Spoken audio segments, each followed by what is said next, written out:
예수님께서 계시는 동안에 많은 사람들을 불러주셨습니다. 12제자를 먼저 불러주셨고 70인의 제자를 불러주셨습니다. 또 500여 제자들을 불러서 그들에게 부활이 어떤 것인지를 설명해 주셨다고 했습니다. 그뿐이겠습니까? 베스다 들녘에 2만이나 되는 사람들이 모였죠. 주님이 가는 곳곳마다 인산인해를 이루었습니다. 이렇게 많은 사람들이 예수님을 찾아 주님 앞에 나오고 또 주님께서 불러주시며 지명하시고 쓰신 목적이 무엇일까요? 그 이유는 바로 그분이 창조주시기 때문에 그렇습니다. 그분이 하나님 되시기 때문에 그렇습니다. 그래서 우리 인생에 이 땅에 살아가는 목적, 태어난 목적, 하나님 앞에 부름받은 목적이 있다면 하나님께 영광을 돌리게 하고자 우리를 불러주셨다고 했습니다. 여러분, 그래서 우리는 이것을 잊을 수가 없습니다.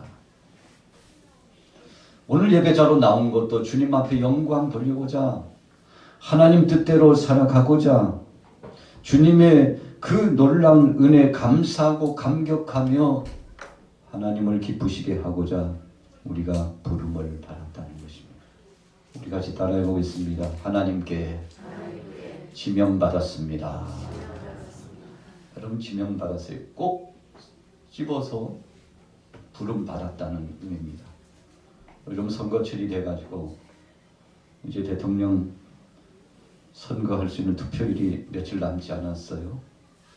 전국이 또 해외에 있는 우리 대한민국의 투표권을 가지고 있는 사람들이 초집중 관심을 하고 있습니다. 너나 할 것 없이 자신들의 정책을 발표하고 대통령이 바로 나라고 나밖에는 없다고 그렇게 이야기하지 않습니까? 그러면서 대통령이 되고자 하는 것이 도대체 무슨 이유일까요? 무슨 뜻이 있을까요? 여러분, 투표권이 있다는 것은 내가 지명할 수 있다는 것입니다. 그래서 우리 민주주의 대한민국은 국민이 대통령을 뽑는 거예요. 국민을 섬기라고. 그래서 뽑는 거 아니겠습니까? 지명권이 있어요. 나 저 사람 아니야. 나는 이 사람이라니까. 선택권이 있어요. 누구든지 강요할 수 없습니다. 그래서 자기에게 있는 아주 중요한 투표권, 선택권을 발휘해가지고 이제 오는 3월 9일 날 자신의 투표권을 자기에게 주어진 최고의 권위 아닙니까? 우리 국민에게 있어서는 최고의 권위 아닙니까? 언제 자신이 지명하는 이 권을 가질 수 있겠습니까? 그래서 여러분들 마음속에 정한 사람들이 있을 줄로 압니다. 그래서 지명하는 거예요. 당신 이렇게 지명하는 것입니다. 그렇게 뽑혀진 사람이 국민들이 뽑았기 때문에 국민을 섬기고 나라를 섬기고 우리가 영적으로 보면 하나님이 불러주시고 세운 대통령이기 때문에 두렵고 떨리는 마음으로 섬기는 5년 동안 이 헌신적인 사역을 진행해야 되는 것이 복음주의적인 관점으로 봤을 때 지명받은 사람이 하는 일입니다. 여러분, 두 번째로 지명받아서 일하려고 대통령이 되고자 하는 이유가 무엇일까요? 여러분, 생각해보면 대통령이 선출되면 우리나라는 대통령 중심제입니다. 대통령의 권한이 막강합니다. 그런데 대통령이 선출이 되고 나서 맨 먼저 하는 일이 자기가 지명을 하는 거예요. 지명받아서 선출됐는데 그 다음에 하는 것이 지명하는 겁니다. 자기와 함께 일할 사람을 지명하고 세우는데 몇 명입니까? 약 1만 명가량 되는 엄청나게 많은 사람들. 대통령의 결재권을 통해서 지명하고 세웁니다. 그래서 나와 함께 뜻을 같이 하고 함께 일할 사람이 누굴까 하고 지명해서 세워가지고 5년 동안 국정을 살펴서 진행해 나가지 않습니까? 여러분, 그래서 어쩌면 그런 것에 대한 기대감을 갖고 대통령이 되고자 하는 것이 아닐까 생각을 해봅니다. 오늘 본문의 말씀 속에 하나님이 우리를 지명했다고 그랬습니다. 여러분, 지명하는 것은 바로 하나님의 섭리와 뜻 안에 부르신 거예요. 오늘 본문 말씀 보세요. 본문에 43장 오늘 1절 말씀에 뭐라고 말씀했습니까? 같이 읽어보겠습니다. 1절 시작. 야곱아, 너를 창조하신 여호와께서 지금 말씀하시느니라. 이스라엘아, 너를 지으신 이가 말씀하시느니라. 너는 두려워하지 말라. 내가 너를 구속하였고 내가 너를 지명하여 불렀나니 너는 내 것이라. 여러분, 하나님께서 우리를 지명하셨다는 이 말씀을 주신 것은 그분이 창조주시기 때문에 그래요. 아마도요, 하나님께서 창조주시요 그분이 천지 만물을 창조하셨다는 것을 모든 사람들 앞에 선포하고 또 더 나아가서 적극적으로 강요한다면 세상에 이와 같은 하나님이 주신 말씀을 받아들일 사람이 얼마나 되겠습니까? 믿음을 가진 사람은 받아들여요. 그러나 믿지 않는 사람들은 천지 만물 이 창조서를 믿지 않습니다. 학교에서 배운 진화론을 중심으로 아메바가 어쩌다 보니까 시간이 지나니까 점점 진화해가지고 발전이 되어서, 그래서 여러분, 우리 사람들도 세상의 모든 지질학적인 지형도 이 모든 눈에 보이는 것들이 그냥 우연히 어쩌다 보니까 이래저래 해가지고 생겨났다고 하는 것이 바로 그런 사상 아닙니까? 진화론적인 사상 아닙니까? 그러나 성경은 말씀하고 있습니다. 하나님이 창조하셨다. 하나님이 우리를 지으시고 우리를 불러주셨다고 분명히 말씀하고 있습니다. 그래서 그분이 나를 지으시고 나를 불러주셔서 나를 쓰시고자 하시는데, 여러분, 그래서 오늘 저와 여러분들은 참 행복한 사람이에요. 하나님이 나를 지명하시고 불러주셨기 때문에 너무나 행복하고 감사한 것인데, 오늘 여러분들은 하나님 앞에 감사하시면서 주님 앞에 영광 돌리게 되시기를 예수님의 이름으로 축복합니다. 그래서 우리는 비전을 품은 사람이에요. 비전을 품었다고 하는 것은 하나님 영광 드러내려고 내가 주님 앞에 부름받아서 인생의 최대 목적 주의 영광 위해서, 그래서 직장에도 가고 학교도 가고 일도 하고 내가 살아있다는 것 자체가 주의 영광을 드러내기 위해 산다. 이것이 바로 비전입니다. 여러분, 하나님은 그것을 원하셨어요. 요즘 보니까 인구 통계를 보니까 2022년도 1월을 지나면서 1월 달에 내놓은 통계를 보니까 세계 인구가 79억, 거의 80억이 이제 다 되는 상황에 있습니다.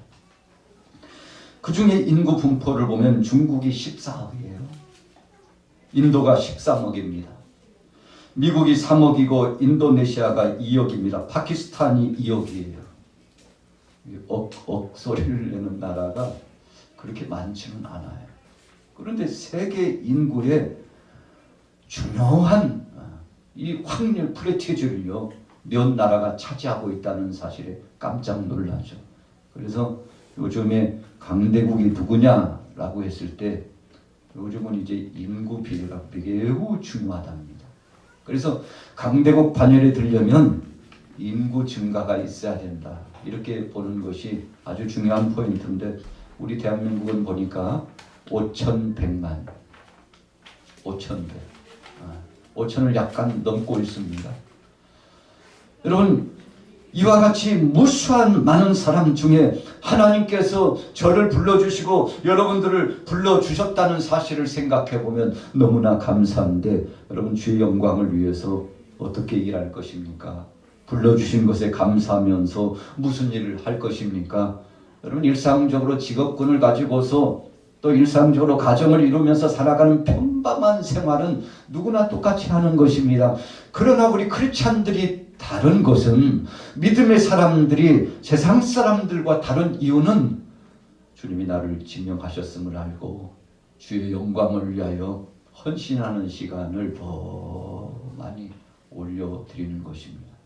그래서 우리가 11조 이야기를 합니다만, 시간의 11조 24시간 중에 적어도 2-3시간 정도는 주의 영광을 위해서 헌신하고 기도하고 하나님의 영광을 위하여 사역해 나가고 여러분 물질도 또 정신도 또 육체도 내가 생각하고 있는 모든 지배적인 이 구조도 하나님 영광 중심으로 먼저 준비하여 헌신하는 이런 삶이 이어져 나가야 되는데 하나님께서 그런 영광을 받으시고자 우리를 불러주셨다는 거 아닙니까? 요한복음 10장 3절에 보니까 주님께서는 나는 선한 목자라고 말씀하시고 자기의 양을 각기 이름을 불러주시면서 여러분 예수님께서 자기 양떼를 다 이름을 부르시면서 불러내서 우리 안에 이렇게 몰아가시고 또 낮 시간대가 되면 방목해가지고 맑은 물 푸른 초장으로 인도하셔서 마시게 하고 먹게 하고 그리고 저녁 시간이 되면 다시금 안전지대로 인도하는 목자처럼 그래서 예수님께서 요한복음 13장, 14장, 15장 넘어가 보면 바로 예수님이 선한 목자이신 것을 말씀하시고 예수님만이 우리의 삶 일거수일투족을 책임져 주시는 분임을 우리에게 소개해 주고 계시지 않습니까? 여러분 그래서 선한 목자 되신 그분을 우리가 주님으로 모시고 살면 하나님께서 우리에게 세 가지 중요한 역사를 선물로 주십니다. 첫째는 우리 같이 따라해 보겠습니다. 축복하십니다. 두 번째는 사용하십니다. 세 번째로는 구원하시는 영광스러운 반열에 속하게 하십니다.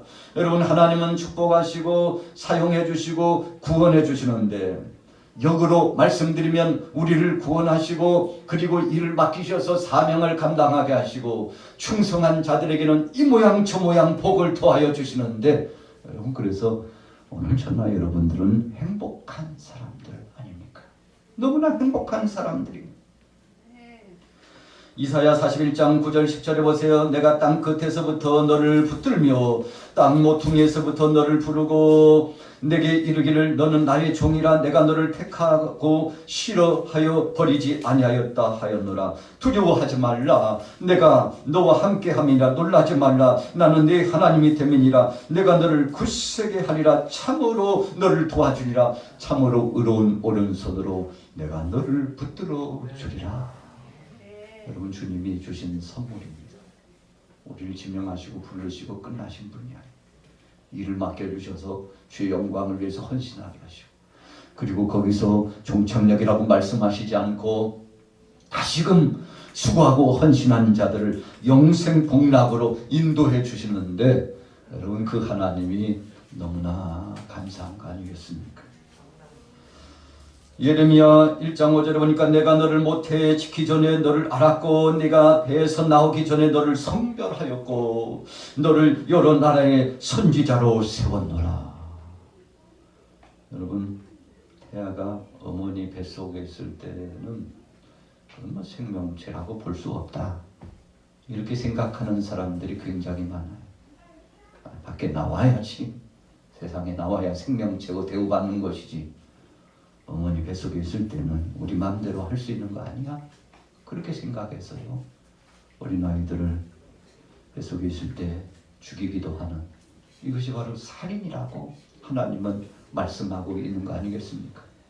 오늘 예레미야를 향하여서 하나님께서 말씀해 주시기를 내가 너를 성별했다. 모태에서 짓기 전에부터 내가 너를 불러줬다고 말씀하는데 이 말씀에 의하여 돌이켜보면 여러분 생명은 너무 귀중하고 어머니 뱃속에 생성되기 전부터 하나님이 선택하셨다는 사실을 우리가 알아야 합니다. 우리 인생들이요 잘 모르고 무지해가지고 하나님의 말씀을 믿지 못하고 법제해가지고 그냥 어머니 뱃속에 있는 생명은 마음대로 해도 된다라고 그렇게 결정짓는 것은 정말 하나님의 심판을 피할 수 없는 죄악이라는 사실을 우리가 기억해 보는 거 아니겠습니까? 에스겔서 3장 17절에 보세요. 인자야 내가 너를 이스라엘 족속의 파수꾼으로 세웠으니 너는 내 입의 말을 듣고 나를 대신하여 그들을 깨우치라. 에스겔 선지자를 불러주셔서 그를 사용하여 주셨습니다. 여러분 그래서 예수님께서도 제자들을 부르셔서 너희가 나가서 이제 복음을 전할 텐데 둘씩 짝지어서 보내셨잖아요. 너희가 무슨 말을 할 것인가 걱정하지 말라 그랬어요.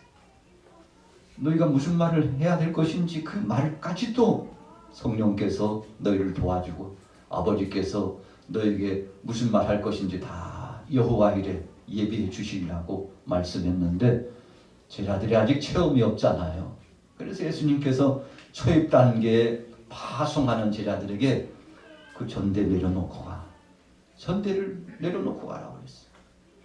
이것저것 여행자가 준비하는 것 준비하지 말고 그냥 빈몸으로 가서 복음을 전하라고 했습니다. 왜 그러셨을까요? 하나님이 책임져 주신다. 전도자는, 말씀을 붙잡은 자는, 사명자는, 하나님이 지명하시고 부르신 자는, 그 가정은, 그 생업은 그들은 하나님이 책임져 주신다. 여러분, 이것을 깨닫고 알게 하시기 위해서 아무것도 준비하지 말고 가라고 그랬는데 나가서 복음을 선포하니 먹을 것을 하나님이 공급해 주시고 사람을 통해서 먹을 것을 공급해 주시고 잠자리가 여의치 않습니다. 쉴만한 공간, 바로 그 터를 준비해 주고 말씀을 선포하고 하나님 영광을 위해서 일하는 사람들 마치 소에 멍에를 씌우지 않는 것처럼 하나님이 책임져 주시고 그들에게 함께 해주셨는데 제자들이 얼마나 신났는지 몰라요. 이것은 한 번도 경험해보지 못했어요. 주님 말씀 순종하고 나가서 복음을 전했더니 귀신의 역사가 거꾸로지고 병자가 치료되고 하나님 말씀 받는 사람들이 힘을 얻어가지고 정말 하나님은 살아계시다고 예수가 그리스도라는 사실을 인정하고 하나님께서 독생자들 예수 그리스도를 이 땅에 파송하여 주시고 보내주신 그 구원의 은총에 감사하고 함께 제자가 되어 주님을 따르는 무리 가운데 들어왔으니 제자들이 얼마나 신이 나는지 몰라요. 그래서 예수님 앞에 와서 선교 보고를 하게 되지 않습니까? 자랑하는 거예요. 우리가 나가서 진행하고 사역을 이루어 나갔는데 주님께서 책임져 주셨다는 사실을 선포하는데 주님도 기분이 좋으셨겠죠. 제자들이 믿음으로 나가서 하니까 하나님이 책임져 주셨고 그 성과 열매를 보고서 하나님 앞에 영광을 돌리는 모습을 보고 한 영혼이 그 생명이 천국의 생명책에 기록된 것을 기뻐하라고 주님이 결론의 말씀을 주시면서 세상의 그 무엇보다도 한 영혼이 가장 귀중하다는 사실을 다시 한번 결론해 주시고 명시해 주셨죠. 출애굽기 3장 7절에 보세요. 호렙산 떨기나무 불꽃 가운데서 하나님께서 모세를 불러주셨습니다. 그리고 그를 사용하여 주셨는데 여러분 입이 뻣뻣하고 참 부족함이 많았어요. 정말 일할 수 있는 그 나이에는 하나님이 불러주시지 않았어요. 힘이 없고 연약한 80세의 노장을 하나님이 불러가지고 쓰시는데 어찌 보면은요 삶의 행태 가운데 이율배반적인 역사가 지금 나타나고 있었어요. 모세도 한 거 하고 하나님의 뜻을 받지 않으려고 애를 썼잖아요. 왜 그렇습니까? 자기 부족을 알기 때문에 이것은 이론적으로 사상적으로 세상의 정황으로 보면 참 말도 안 되는 것이라고 생각을 했기 때문에 그러나 말도 안 되는 것 같은 자기의 생각과 자신의 마음과 자기의 고집을 자신의 인간적인 인본주의적인 사상을 다 내려놓고 주님 말씀에 아멘 주님이 부르셨사오니 주의 영광을 위하여 가겠습니다 하고 순종하고 갔더니 그때부터 기적이 나타났어요. 여러분 요단강이 갈라질 때 보세요. 홍해가 열려질 때 그 순간을 보세요. 믿음을 가진 지도자가 정말 믿음 있는 사람들이 첫 발을 내딛고 그리고 가진 지팡이를 홍해를 향하여 손을 내어 밀었을 때 그때 홍해가 열려졌지 않습니까? 주님이 주신 약속의 말씀이 있어서도 홍해는 열리지 않았습니다. 하나님은 지도자 모세가 결단하기를 기다리고 계셨습니다. 처남는 많은 것들이 있어도 순종하지 않으면 기적은 나타나지 않는다는 사실을 모세에게 명시하고 가르쳐 주었는데 순종했더니 자신이 개인적으로 체험했던 역사가 온 백성들이 눈으로 목도하는 가운데 함께 경험하게 되었잖아요. 여호수아도 체험하고 경험했습니다. 하나님 말씀에 순종하여 여리고성을 하루에 한 바퀴씩 7째 날에는 7바퀴 돌라고 말씀하셨는데, 여러분 전술학적으로 보면 이건 군사학적으로도 보면 맞지 않는 거예요. 세상에 참 미련한 사람들, 이런 미련들이 어디 있어. 그 성을 돈다고 해서 뭐 그게 무너지나. 여러분 사람의 말이었다면 안 됐겠죠. 그러나 우리 같이 따라해 보겠습니다. 하나님 말씀이었기에, 하나님의 말씀이었기에.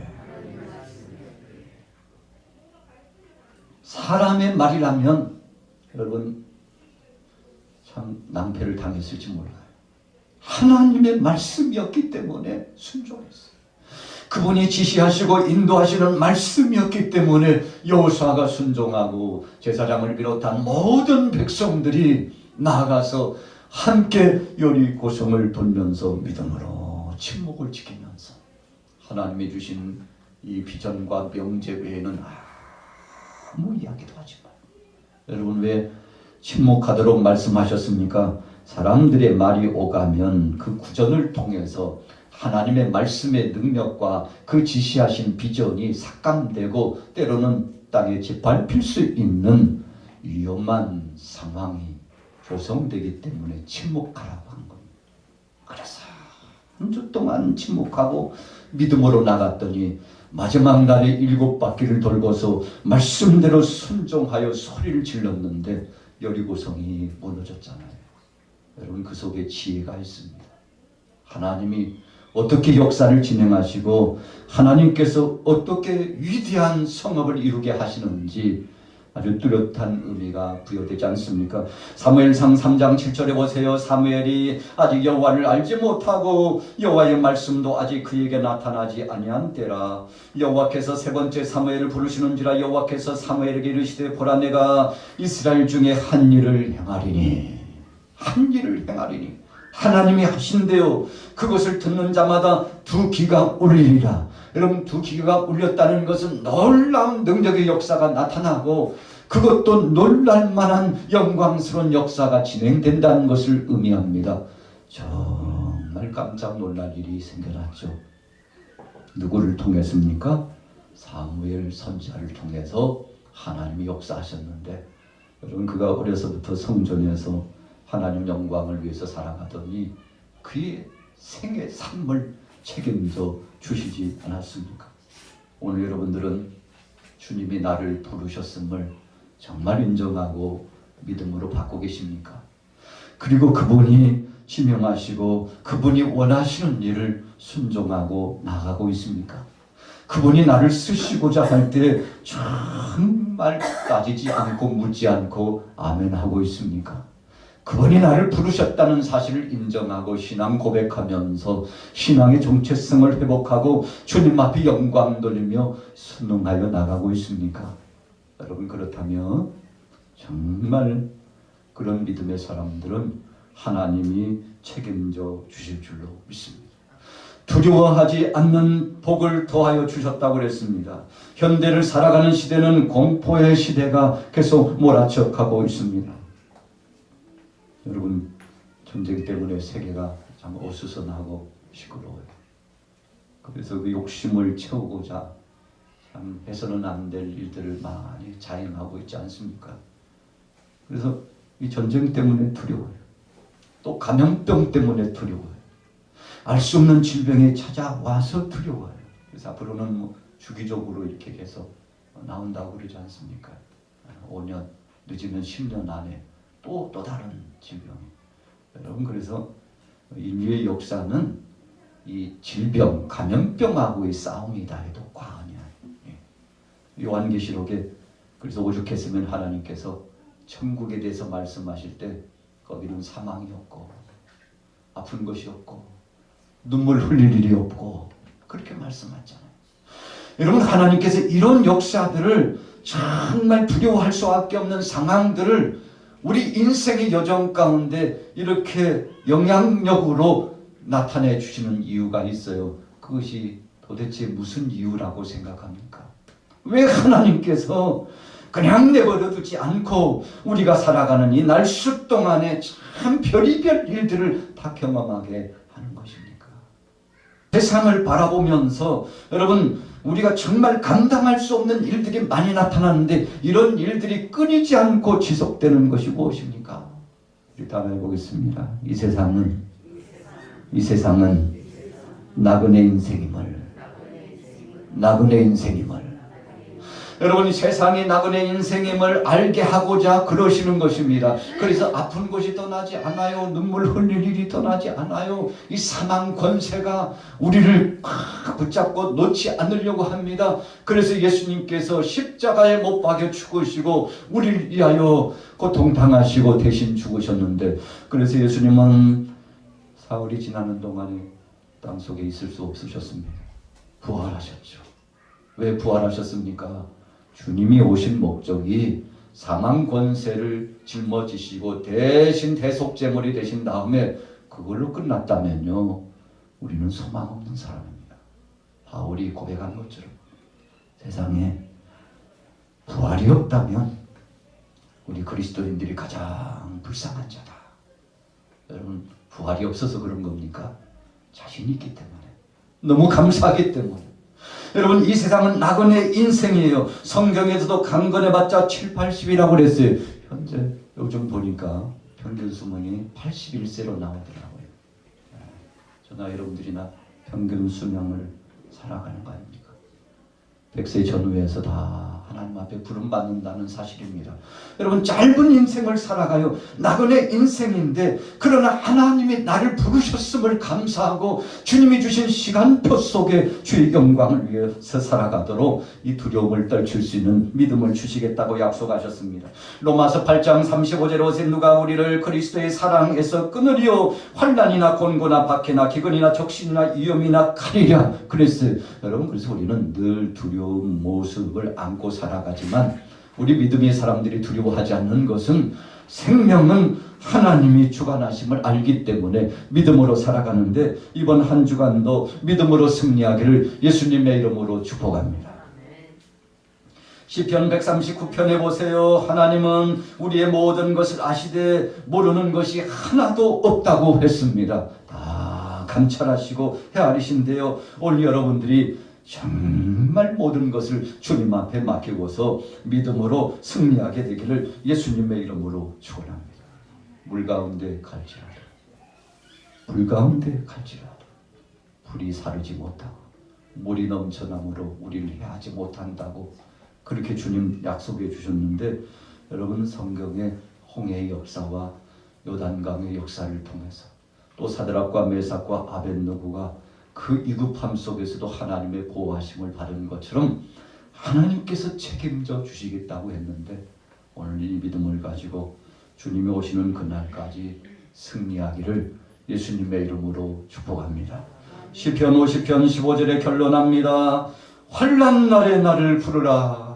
내가 너를 건지리니 네가 나를 영화롭게 하리로다.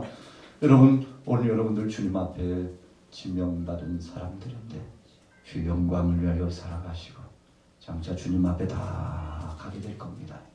그러면 주의 나라에서 주님 앞에 서는 날에 정말 주님께 칭찬받고 영광의 면류관을 주님 앞에 올려드리게 되시기를 예수님의 이름으로 축복합니다. 어두운 밤 시대니 내 집 지켜서 단이슬 맺힐 때에 일찍 일어나 해온 아침부터 힘써서 일하라. 일할 수 없는 밤이 속히 오리라. 어둠 밤 시대니 내 직분 지켜서 일할 때 일하면서 놀지 말아라. 낮에는 수고하나 쉴 때도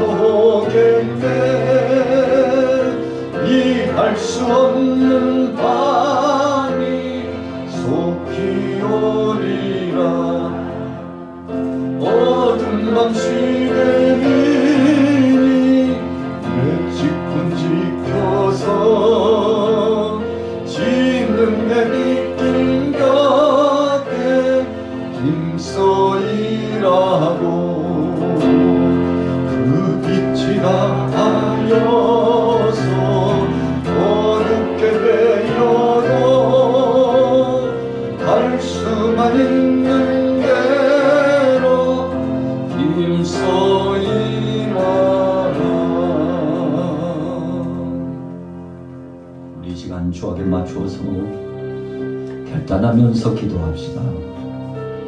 우크라이나에 전쟁이 진행되고 있습니다.